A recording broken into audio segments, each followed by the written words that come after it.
Puji Tuhan, shalom Bapak Ibu. Apa kabar kita hari ini? Baik, amin. Baik, mari saya ajak Bapak Ibu untuk membuka Alkitab bersama saya. Pagi ini dari kitab Mazmur pasal 119, satu ayat saja, yaitu ayat yang ke-73. Mazmur 119, ayat yang ke-73. Pemberitaan firman Tuhan mengambil tema pembentukan yang belum berakhir. Mazmur pasal 119 ayat yang ke-73, saya bacakan demikian firman Tuhan. Tanganmu telah menjadikan aku dan membentuk aku. Berilah aku pengertian supaya aku dapat belajar perintahmu. Tanganmu telah menjadikan aku dan membentuk aku. Berilah aku pengertian supaya aku dapat belajar perintah-perintahmu. Saudaraku sekalian yang dikasihi Tuhan, sebelum masuk kepada apa yang ingin kita dalami dalam pemberitaan firman Tuhan ini, saya kira saudaraku sekalian secara sekilas dengan membaca ayat ini kita sudah bisa langsung menangkap bahwa antara dijadikan oleh Tuhan dan dibentuk oleh Tuhan dengan mengerti perintah-perintah Tuhan adalah hal yang tidak terpisahkan. Dijadikan oleh Tuhan, dibentuk oleh Tuhan, ternyata tidak bisa dipisahkan dengan mengerti perintah-perintah Tuhan. Nah, saudaraku sekalian yang dikasihi Tuhan, dua kata ini adalah dua kata yang sudah sangat sering kita dengar, yaitu kata menjadikan, dijadikan, atau kata membentuk. Kedua kata ini saudaraku sekalian merupakan kata kerja dari bahasa Ibrani. Dan sebenarnya sangat penting untuk dimengerti. Sangat penting untuk dipahami oleh setiap orang percaya. Karena di dalam kedua kata ini dirangkum seluruh proses kehidupan yang harus dijalani oleh setiap orang sebagai orang percaya. Di dalam kedua kata kerja ini, menjadikan dan membentuk, dijadikan dan dibentuk. Di dalam kedua kata inilah saudaraku sekalian yang dikasihi Tuhan, sekali lagi, seluruh proses kehidupan sebagai orang percaya, sebagai anak-anak Tuhan berlangsung. Nah, apa makna kedua kata ini? Yang pertama saudaraku sekalian yang dikasihi Tuhan, saya ingin kita melihat yang lebih dulu kata menjadikan. Kata menjadikan di dalam ayat bacaan kita merupakan terjemahan dari kata kerja ausah, kalau dalam bahasa Ibrani, yang memiliki pengertian membuat jadi atau membuat ada. Jadi Tuhan membuat kita ada. Sebelumnya kita tidak ada. Tetapi karena Tuhan membuatnya, karena Tuhan menjadikannya, maka kita menjadi ada. Itu kata asa. Kita tidak pernah ada. Manusia itu tidak pernah ada. Dia ada karena Tuhan yang membuatnya. Nah, saudaraku sekalian, yang menarik dari kata ini adalah kata asa memberikan indikasi yang sangat kuat atau memiliki pengertian yang sangat kuat bahwa manusia itu dibuat dari yang ada. Kalau alam semesta, ya, kalau alam semesta, ikan, burung, binatang, langit, bumi, saudaraku sekalian, dari yang sama sekali tidak ada menjadi ada. Tuhan berfirman, jadilah bumi, maka jadilah bumi. Jadilah ikan-ikan di laut, maka jadilah ikan-ikan di laut. Tetapi saudaraku sekalian yang dikasihi Tuhan, manusia, kata Asa, dijadikan dari yang ada. Dijadikan dari yang ada, yang sudah diciptakan oleh Tuhan. Itu sebabnya kita sering berkata bahwa manusia itu diciptakan oleh Tuhan dari debu tanah. Sudah ada. Sudah ada ciptaan sebelumnya. Sudah ada ciptaan sebelumnya. Yaitu tanah, bumi, dan segala isinya. Diambil oleh Tuhan, dibentuk oleh Tuhan,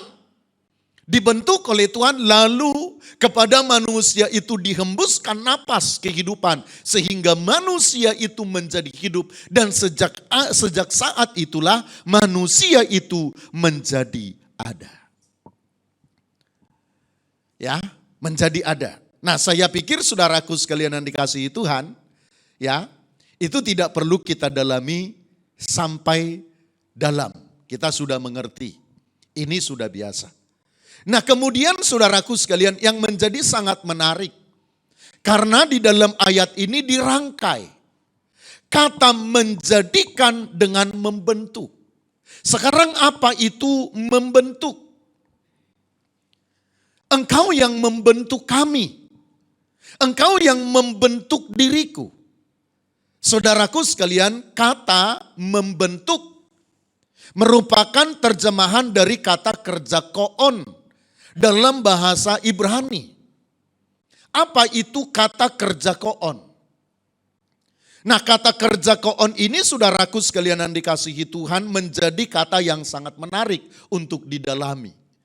Karena itu kita harus memberikan beberapa catatan yang sangat penting terkait dengan kata ini. Yang pertama saudaraku, kata koon menunjuk pada sebuah kegiatan yang sudah dan sedang berlangsung. Membentuk. Ya, yang sudah dan sedang berlangsung hingga batas yang tidak bisa ditentukan. Nah, hal itu berarti kekasih-kekasih Tuhan, Tuhan masih membentuk kita sampai saat ini. Amin. Kalau bedanya kata dijadikan langsung jadi.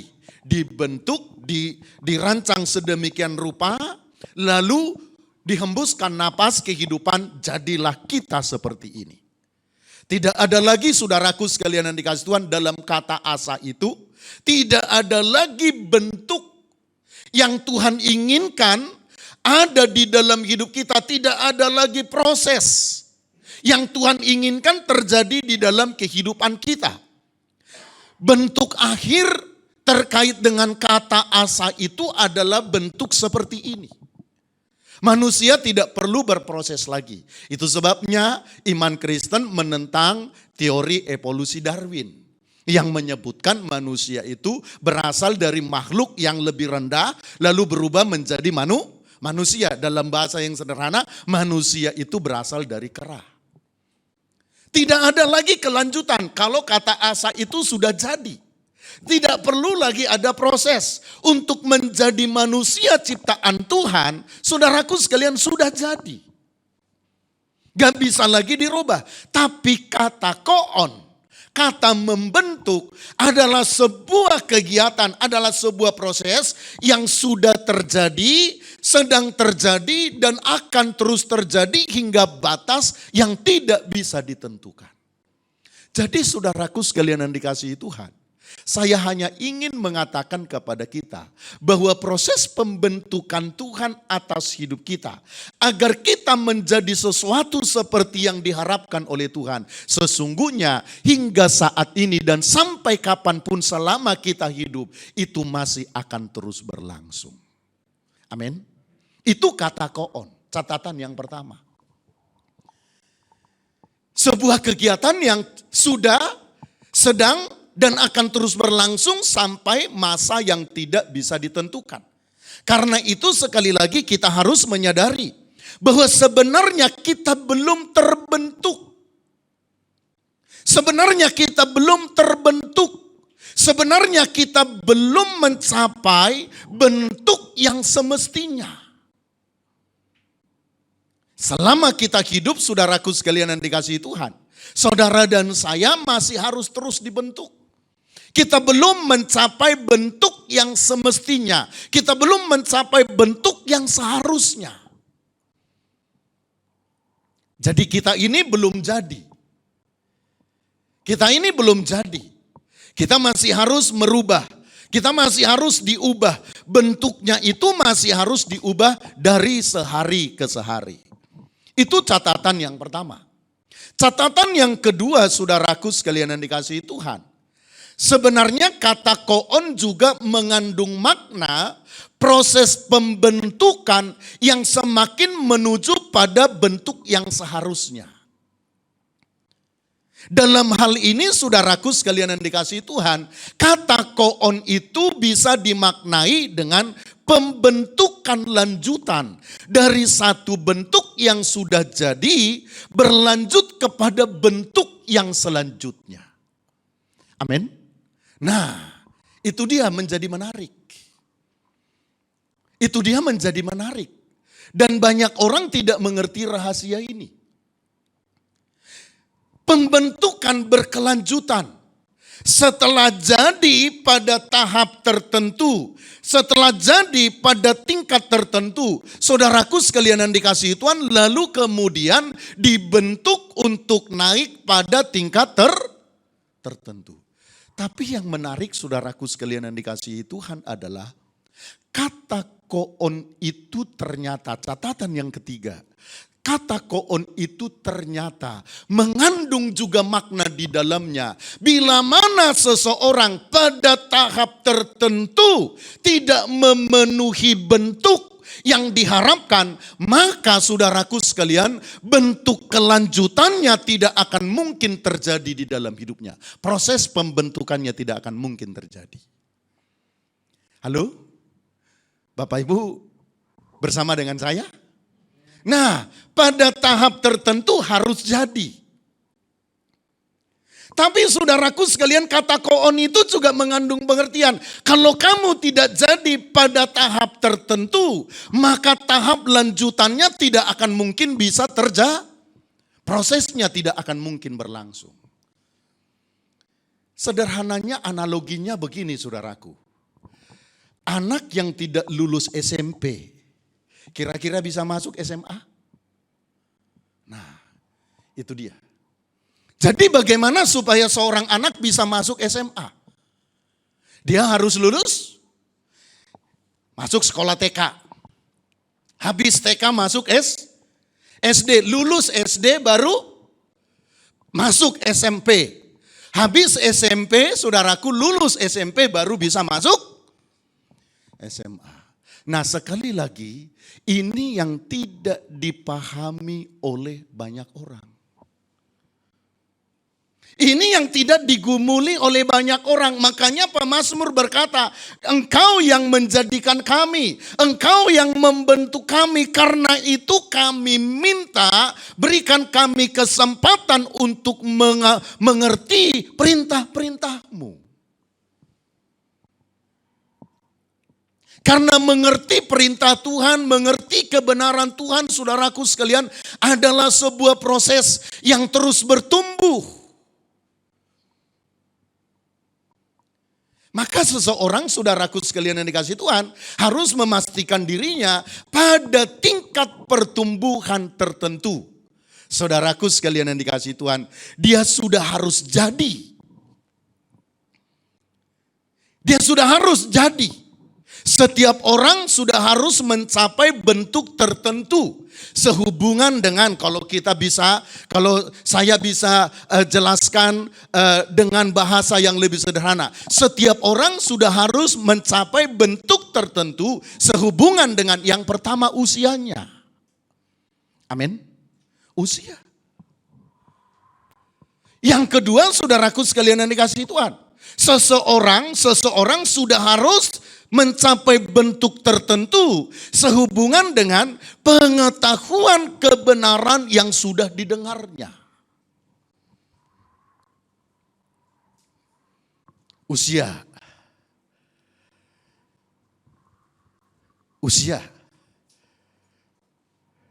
Ketika masih masih anak-anak, gitu ya. Masih enak toh dengarnya ketika Renol itu masih umur 2 tahun, 1 tahun. Paling enak mendengar mendengar kalimat yang keluar dari mulutnya, saudaraku sekalian, apa? Papa, aku mau makan. Paling enak ya. Anak umur 1 tahun 2, papa makan dong, papa makan dong.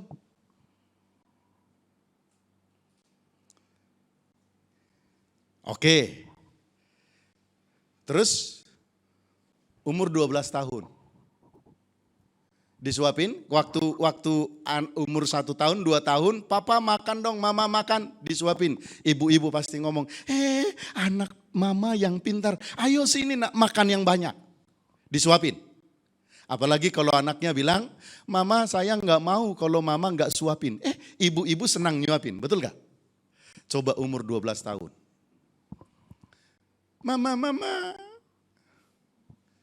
Samuel mau makan. Terus apa? Cuapin mama, cuapin. Kira-kira senang? Kira-kira senang? Senang masih, oh anak mama, pinter anak mama. Sini mama suapin. Suapin pakai skop. Ya, harus bertumbuh sesuai dengan usia. Amin.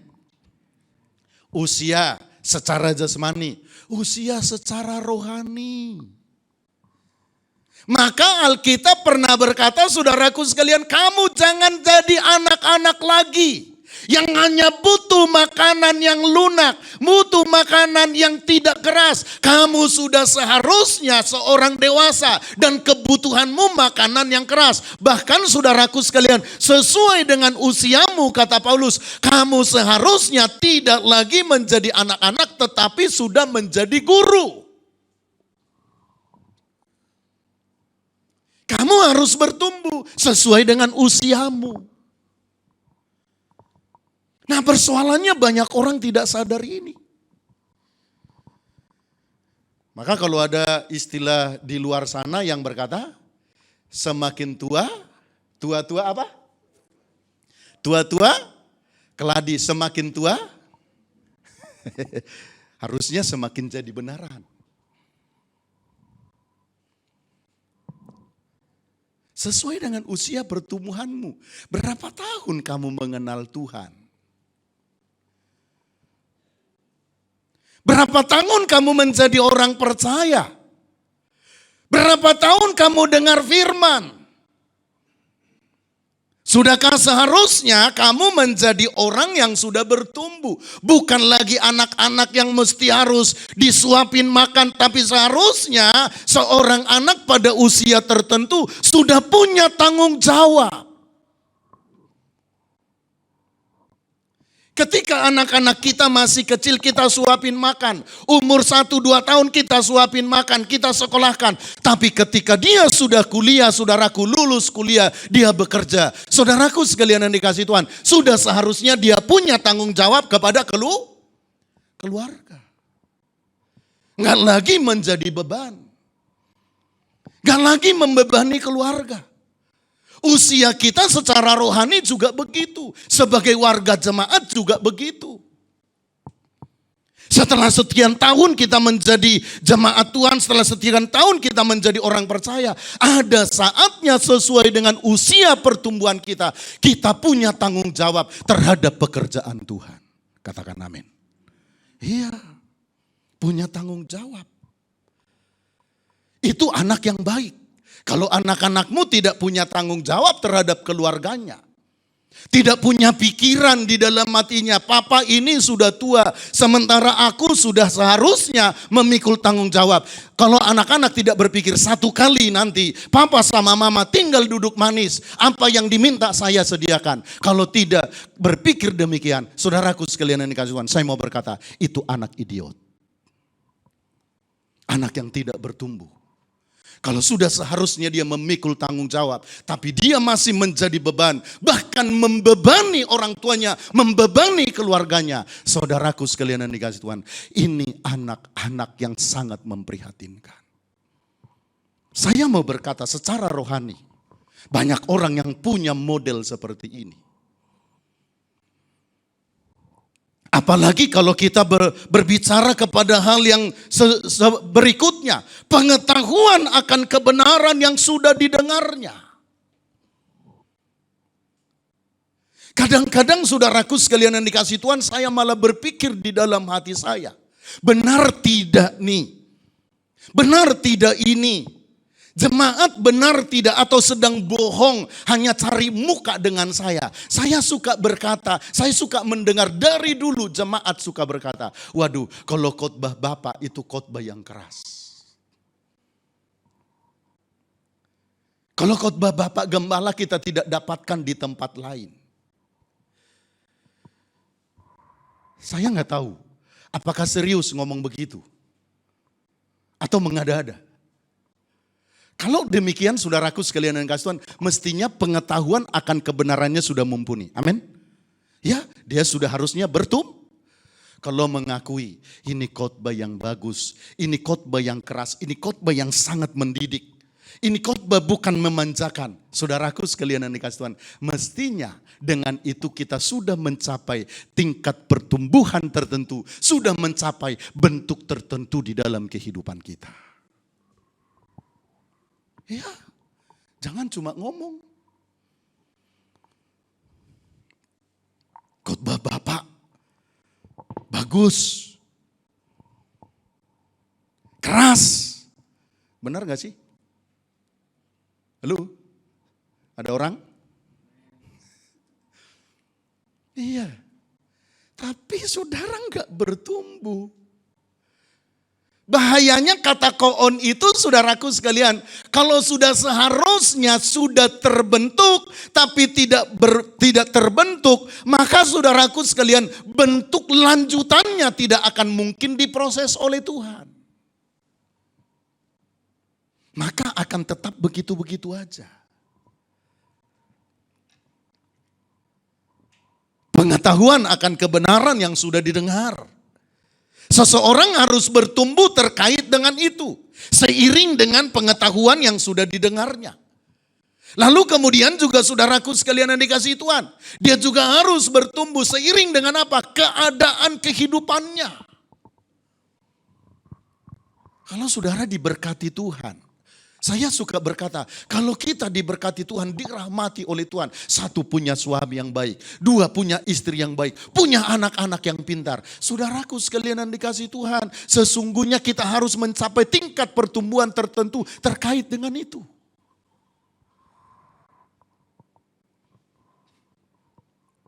Keadaan kehidupan kita.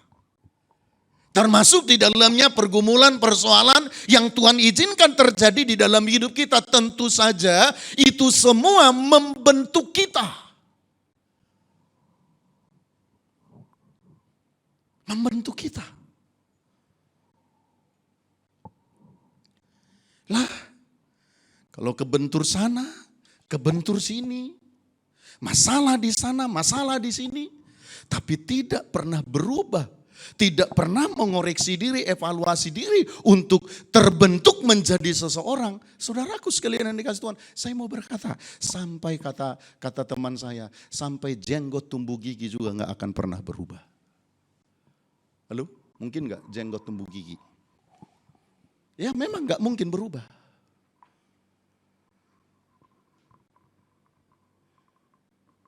Di lingkungan cari musuh, ribut dengan tetangga. Di keluarga cari musuh, ribut dengan keluarga, nggak akrab dengan keluarga. Di gereja cari musuh, di tempat lain cari musuh. Seharusnya saudaraku sekalian yang dikasihi Tuhan Yesus Kristus berubah. Kenapa ya? Saya bilang sama anak saya tadi pagi, Renol, kalau kamu terbentur dengan satu masalah, nak, kamu harus belajar. Kenapa saya terbentuk? Apa yang harus saya ubah? Apa yang harus saya perbaiki? Apa yang salah dengan diri saya? Saya bilang sebab saya tidak perlu. Kamu sudah SMA, kelas 3, sebentar lagi kamu kuliah. Kalau kamu terbentur dengan satu masalah, kamu belajar untuk mengoreksi dirimu.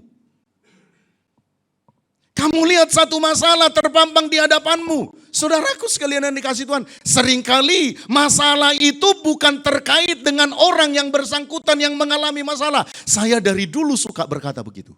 Kalau saudara melihat ada orang kecelakaan di sana, seringkali saudaraku sekalian yang dikasih Tuhan, saya suka berkatakan dari dulu, Tuhan jadikan itu menjadi kelinci percobaan yang untuk mengajarkan sesuatu di dalam hidup kita. Maka jangan cepat-cepat. Nih, terjadi tsunami di Aceh. Orang kan suka berkata, nih karena orang-orang Aceh nggak takut akan Tuhan. Belum tentu itu terkait dengan orang Aceh, tapi jangan-jangan itu terkait dengan orang Bekasi. Ayo berubah. Amin. Amin. Saudara bersama saya ini? Ya. Sesuai dengan keadaan hidupmu. Belum lagi kita berbicara dengan talenta dan karunia. Talenta dan karunia yang Tuhan percayakan, yang Tuhan berikan kepada kita. Tidak begitu saja saudaraku sekalian. Itu juga ketika Tuhan berikan talenta itu juga supaya kita dibentuk. Ketika ada satu talenta Tuhan berikan kepada kita. Lewat talenta itu saudaraku sekalian, Tuhan menuntut kita untuk mencapai satu bentuk tertentu.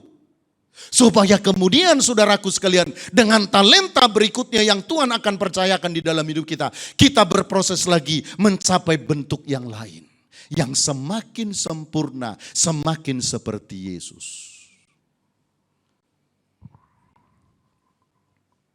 Panggilan dan jabatan saudaraku sekalian yang dikasihi Tuhan.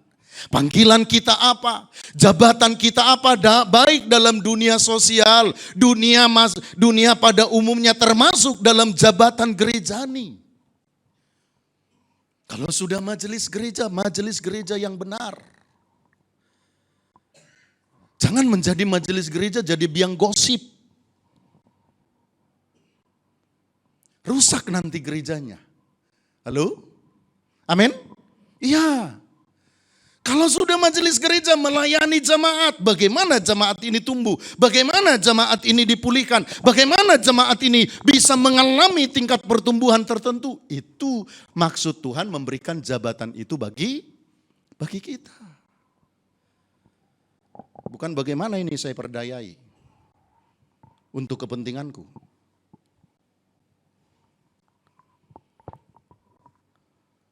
Nanti kacau semuanya. Panggilan dan jabatan. Termasuk saudaraku sekalian yang dikasih Tuhan sebenarnya pendidikan. Karena pendidikan itu terkait dengan intelektualitas yang Tuhan percayakan di dalam hidup kita. Gak semua orang jadi pintar, amin? Amin? Gak semua orang punya intelektualitas tinggi. Maka harus sesuai. Yang berpendidikan S1. S1 lah pembentukannya. Harus lulus di situ.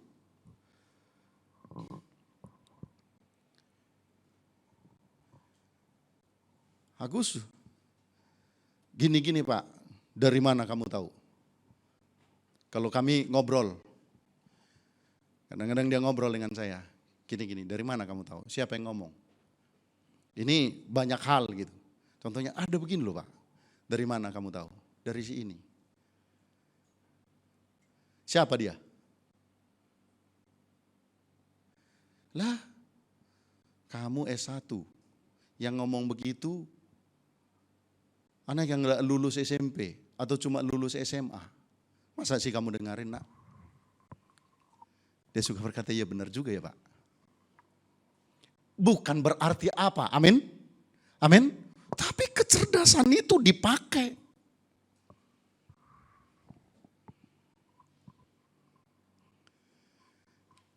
Saya suka marah dengan anak-anak mahasiswa saya S2. Saya kasih tugas. Saya sudah tahu nih. Ini pasti comot nanti nih dari internet nih. Dia buka Google. Anak S2. Udah saya baca. Saya ngomel. Kamu tahu nggak itu siapa? Kamu tahu nggak? Kamu pikir saya nggak tahu. Ini kamu ambil dari mana? Kamu buka Google. Kamu tahu nggak? Kamu S2. Sudah mau S2. Sedang proses, tinggal beberapa saat lagi kamu master. Master teologi, master pendidikan agama Kristen. Kamu tahu nggak yang kamu comot itu dari internet itu siapa? Anak-anak yang masih belajar bikin makalah. Anak-anak S1 yang masih belajar bikin makalah.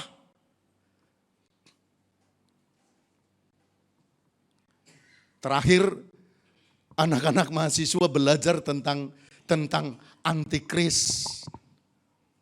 Belajar tentang antikris. Lalu presentasi. Presentasi di apa namanya? Presentasi di kelas. Tak, saya lihatin. Astaga. Kamu sumbernya dari mana? Saya bilang, kamu sumbernya dari mana? Dari internet Pak. Kamu tahu nggak? Itu siapa? Itu pandangan siapa?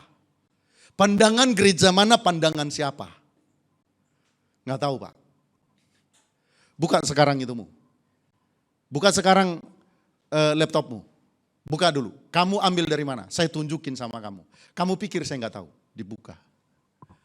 Iya Pak, benar juga. Benar juga. Kamu jadi teolog. Kamu mau jadi teolog. Tapi kamu angkat pendapat orang yang sama sekali tidak pernah menginjak bangku teologi. Nah ini contoh, amin. Ini contoh, amin.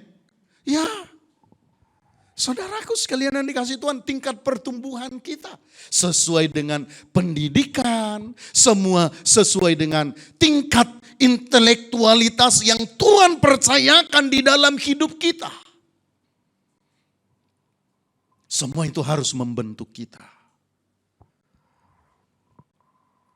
Saya tidak pernah belajar cara mendidik anak kepada orang yang belum punya anak. Amin. Halo, kira-kira masuk akal enggak? Hah? Nah, masuk akal. Saya belajar dari orang-orang, oh anak saya sekarang remaja.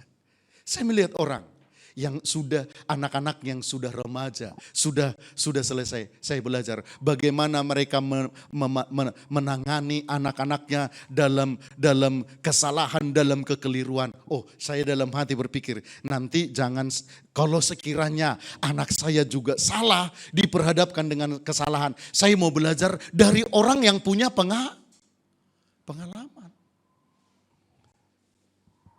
Jadi suami yang baik belajar dari suami yang sudah benar-benar baik. Jadi istri yang baik, mau jadi istri yang baik harus belajar dari seorang istri yang baik. Jangan mau jadi suami yang baik, belajar dari orang yang suami yang tidak becus. Apalagi kalau belajar dari, mau jadi suami yang baik, belajar dari orang yang belum punya istri. Kan lucu kalau Pak Hadi belajar jadi suami yang baik dari Ronald. Mana Ronald? di bawah. Halo? Kan lucu toh? Nggak logis kan? Yang benar itu Agus, pendeta pembantu Agus, belajar untuk menjadi suami yang baik. Gimana? Belajar dari Pak Hadi, belajar dari Pak Johan. Itu baru benar. Jangan kebalik-balik. Supaya apa? Ada pembentukan lanjutan. Sebab kalau tidak, saudaraku sekalian yang dikasihi Tuhan, pembentukan lanjutan itu tidak pernah terjadi di dalam hidup kita. Kata koon, Tuhan membentuk kita. Belum berakhir sampai hari ini. Sampai bentuk yang Tuhan kehendaki itu tercapai di dalam kehidupan kita. Saudaraku sekalian, dan itu hanya terjadi ketika Tuhan berkata kepada setiap kita, "Sabaslah hambaku yang baik dan setia, masuklah ke tempat yang sudah aku sediakan," yang sudah disediakan oleh Bapa sebelum dunia dijadikan. Barulah kemudian saudaraku sekalian, proses pembentukan itu berakhir di dalam hidup kita. Karena itu sadari satu hal, memang kita sudah tercipta seperti ini, tapi kita belum terbentuk menjadi pribadi seperti yang Tuhan harapkan. Karena itu kita harus terus berubah sebagaimana disebutkan oleh Alkitab. Berubahlah oleh pembaharuan budimu, dan itu harus terjadi dari sehari ke sehari. Dari sehari ke sehari itu maksudnya saudaraku adalah dari satu berubah menjadi dua. Kalau kita bikin kurva naiknya dari satu ke dua, dari dua ke tiga, dari tiga ke empat, dan selanjutnya sampai akhirnya mencapai bentuk yang ideal seperti yang Tuhan harapkan. Amin. Mari kita bangkit berdiri.